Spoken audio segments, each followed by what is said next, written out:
Unbelievable. We are absolutely stunned in studio. We were readying ourselves for what was a narrative of a disappointing loss for KKR after being in the game for so long and building up to Punjab and Hyderabad. Forget Punjab and Hyderabad. What a final over we have seen in Ahmedabad. Two 25-year-old uncapped Indian players born in Uttar Pradesh up against each other have given us the game of IPL 2023. On the one hand, feel for Yash Dayal, who had to concede 5 sixes of the last 5 balls in a manner that saw Kolkata Knight Riders somehow snatch victory from the jaws of defeat.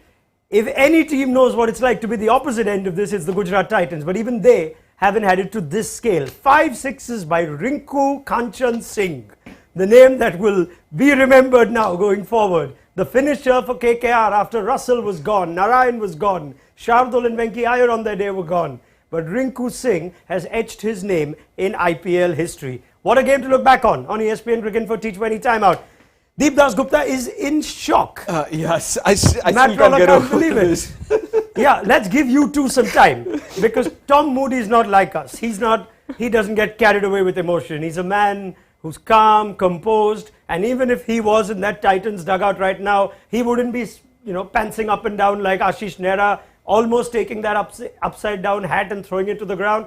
Tom, sum up what we've just seen in the final over of an incredible game.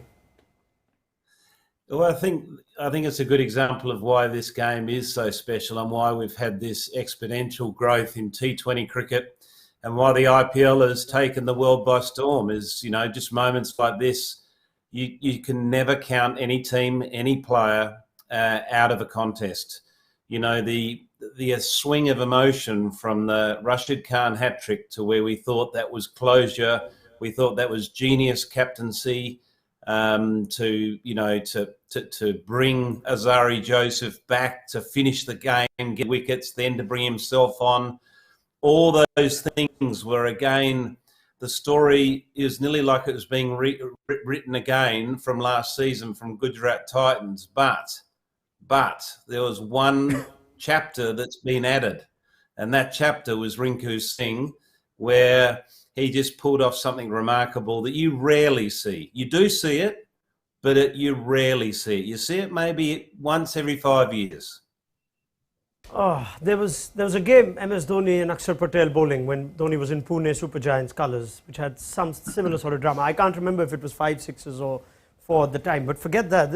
These are things we remember for a long, long time. For a guy who was going, 11 or 14 at one stage, when we thought that they made a mistake, the Knight Riders, by sending Rinku Singh ahead of Andre Russell. That is remarkable, Deep. Just take me through how he has pulled that off. Was that, even if it is bad bowling, you don't need 5 sixes to win a game. You don't. I mean, that is unbelievable. And clean hitting. None of them were off the edges or streaky or whatever. It was like proper shots. And most of them, I mean, maybe the familiarity, both of them from UP, played together a lot of cricket, underage cricket as well. Maybe that has helped. I don't know, but that is unbelievable. Nothing that I've seen. I mean, the only thing I can remember was the Brathwaite moment, and this would be maybe a little bit better than Brathwaite, actually. You remember that game, don't you?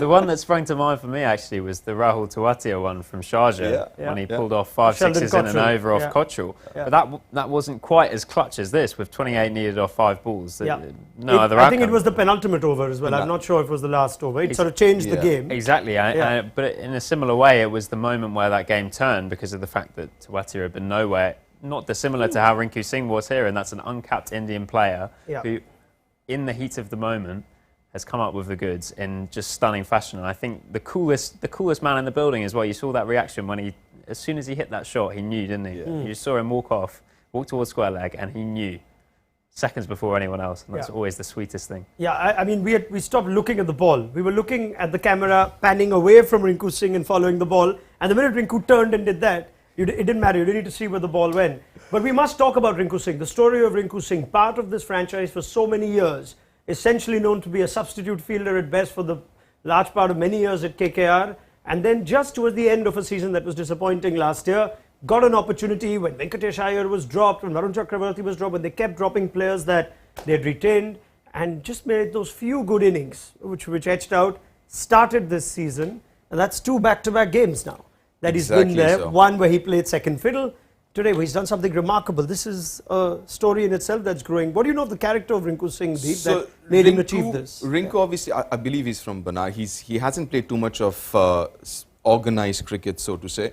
I believe he's played a lot. I think where he comes from, they don't even have a pitch, so to say. He's grown up on practicing on cement pitches and concrete pitches.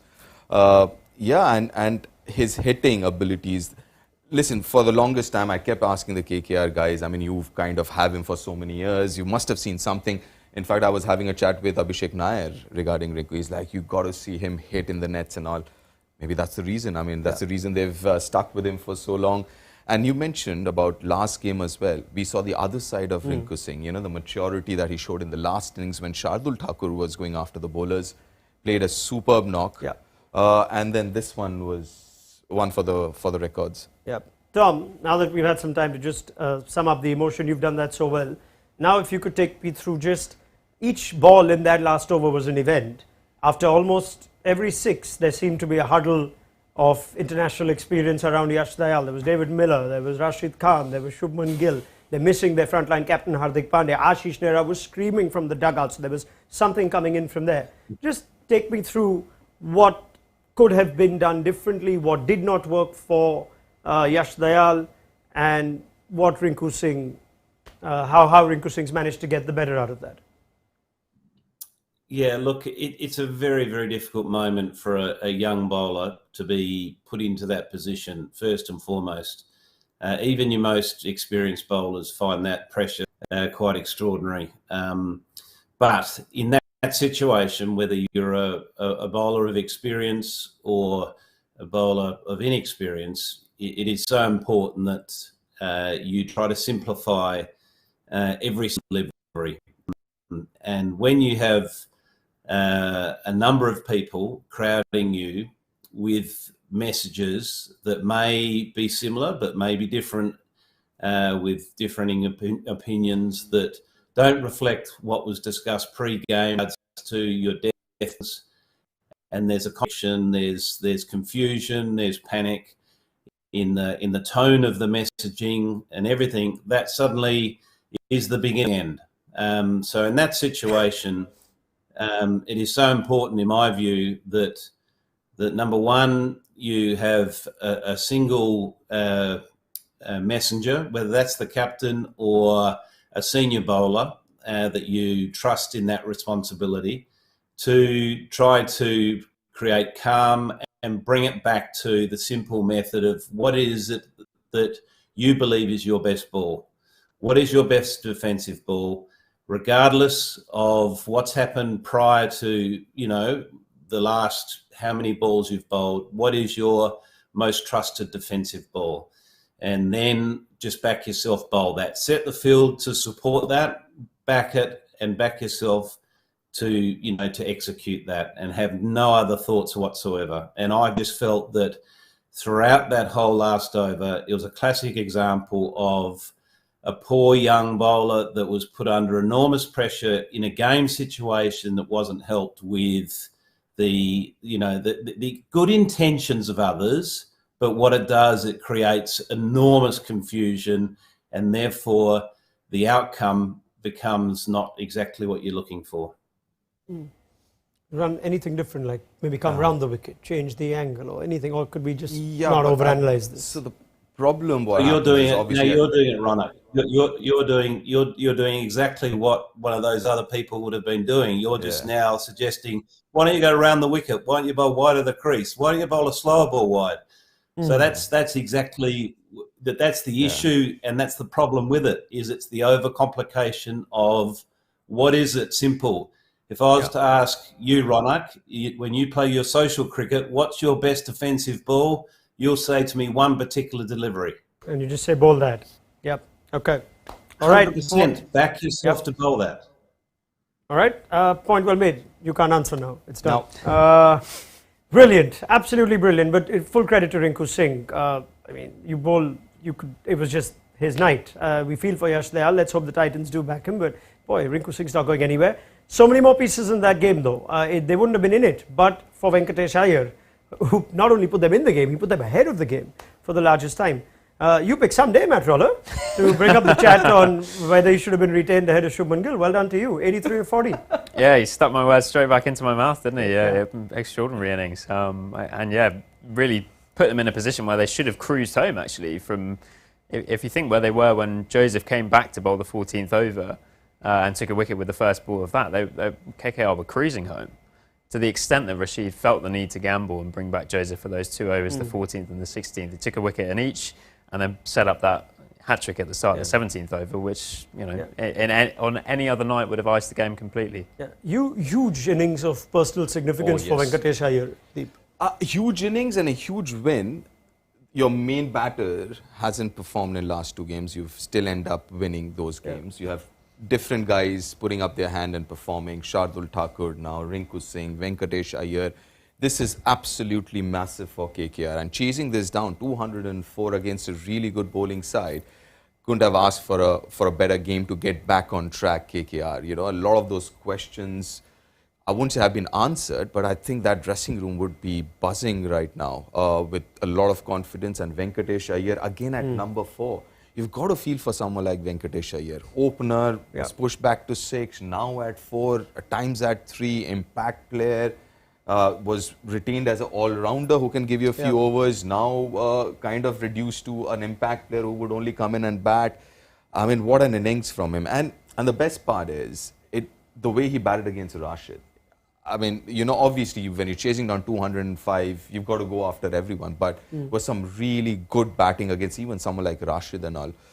Was absolutely brilliant for Venkatesh. Yeah. All right. Final word from you, Tom, before we just get a quick word in on the next game. The innings from Venkatesh Iyer and the Rashid Khan hat-trick, which now just seems to fade so far back in the shadow. Vijay Shankar's innings, no one thought that'll be the 3rd best innings of the day. But that's just what the last over has done. But a quick word on the Venki Iyer innings and that Rashid Khan over from you.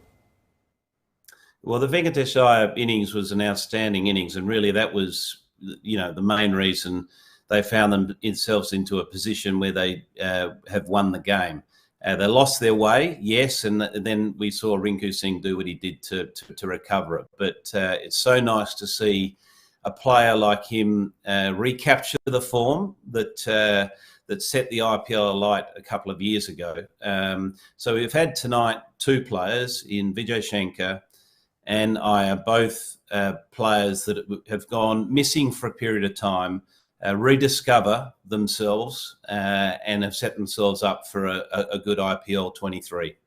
All right. What a night. I think we're going to continue the chat on this for a while to come now. We certainly will talk about the threat that KKR may become at the back of these 2 wins, these 2 unlikely, almost freaky wins as it's turned out. But it can do a lot. The Titans know very well what these sorts of wins can do early on in the season. Let's quickly give you an update from the Hyderabad game, which has begun very well for the Sunrisers. They've already got Prabh Simran Singh dismissed in what's a new look Punjab Kings side. First and foremost, the home side has won the toss. They're bowling. Matthew Short is in. So Bhanukar Rajapaksha has not recovered from that blow that he picked up while batting in the last game against Rajasthan. Mohit Rathi makes his debut as well. This is the batting first 11 for Punjab. And Sikandar Raza has been dropped to the bench. Kagiso Rabada is an overseas substitute as well. So you've got 3 overseas in that playing 11.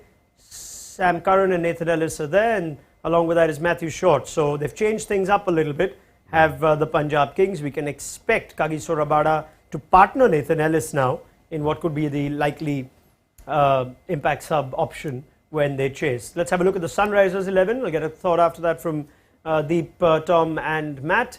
And it looks again like a team that's making some changes. Heinrich Klaassen debuts for them, so they've changed a lot around. Will Harry Brook open? Will Rahul Tripathi open? Will Aiden Markram open? So out goes Anmol Preet. Marco Janssen gets a debut, so no Faruqi, no Adil Rashid. Mayank Markande plays. Jeez, there's a lot of changes in that. They've named 4 overseas. Let's get a quick word from Tom Moody on the Sunrisers side. Tom, Klaassen debuts, another change in opening partnership. Who do you think that'll be, and what do you make of this? I'm trying to digest it all so quickly. The one name that's missing that it surprises me is Abhishek Sharma. I could sort of half buy into the reason he didn't play last game was because of the keeping slot, but he was one of the leading Indian batsmen in that side last year, retained sort of bought at the auction at a healthy price and invested in and did well. So surprised not to see him there, but no surprise to see the multiple changes, knowing the franchise and knowing that after 2 losses there can be, you know, a lot of conversations going on that create, you know, some uncertainty. He's a happy man, Tom Moody, that he's here talking about this and not having to make these changes. Assuming, of course, that he was forced to make these changes. But I won't be any naughtier with Tom. Let me go to Deep Dasgupta for a chat on Punjab Kings. Without Bhanuka, they've named 3 overseas. Yeah, I mean, makes sense. We were always thinking when Rabada would be available, and if he's available, obviously you would want him in. So, I mean, that's an obvious choice. But in place of Bhanuka, Matthew Short, I think that's a forced change. So, not much difference in that in terms of the playing 11. SRH will be interesting to see whether Harry Brooks opens or not. Yeah. Is he likely to open? How much has Harry Brooks opened? Minimal amounts. I think he's done it a couple of times for Yorkshire in the Blast, but I think vast majority of his T20 career has been 4, 5 and 6. I would be relatively surprised to see him up there, but I think the one notable thing with Brooks that we've seen so far in this IPL is both times he's been dismissed by wrist spin. Yeah. And I think that there is a, you know, we can see the stats aren't looking great at the moment. Obviously a pretty small sample size for this season. But I wonder if there might be a world in which he could open just so that he has the opportunity to cash in against the seamers in the power play or something like that. But I would expect he would probably come in more as a finisher in around number 4, 5, 6. Right. I actually think that he is going to open in this game. Yeah, because with Klaassen there at number 5 or whatever, so they've got Klaassen to kind of finish or do the role that they were expecting Harry Brooks to do in the last few games. So Harry Brooks goes on, top of the order, if not open, maybe at 3 or But something. I think either way, that probably speaks to what Tom's been talking about with the uncertainty, is that if you buy someone for as much as they spent on Harry Brooks, which I think was 13 crore or thereabout in the auction, to then be potentially moving him from a position that he's done quite a bit to one that he's done very rarely after 2 failures, feels like not necessarily the sort of environment where you're going to get a young player like that to thrive.